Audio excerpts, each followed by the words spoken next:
Não é pra tirar a roupa, não. Não é pra tirar, não. Se tirar, vai pro castigo. Levanta a calça, anda.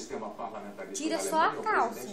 Agora a calcinha não é pra tirar, não. Né, papai? Senão vai pro castigo. Vai pro castigo. O país, de fato, disse que vai conversar com a oposição para encontrar um novo nome para a presidência. Pronto, fica assim, bonitinho. Lula recebeu alta hoje. Agora vai dar mamar pro seu nenê, faz o seu nenê dormir.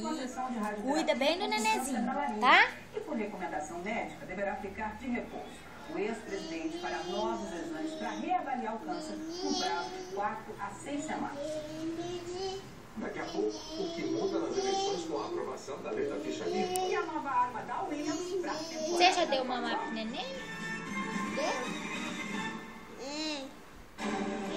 Domingo no Fantástico, você vai ver todos os detalhes do julgamento de Lindenberg e Alves. O assassino confesso, Eloá, o embate no tribunal, a emoção na plateia.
Você já deu mamar pro nenê, filha?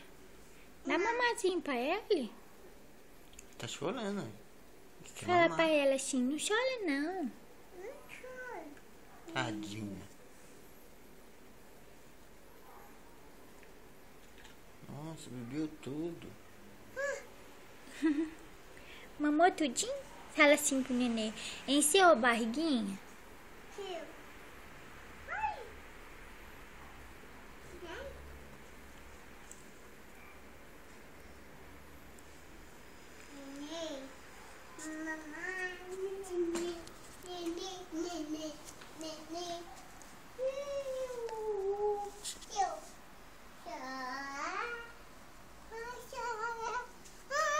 Mamãe, Oi. papel, Chapéu?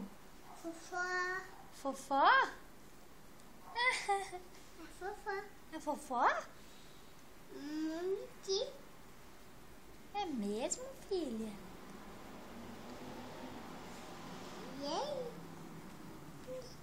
Fala pro nenê assim, nana com os anjinhos. Rapaz, Deus pra ele. Sua mãe.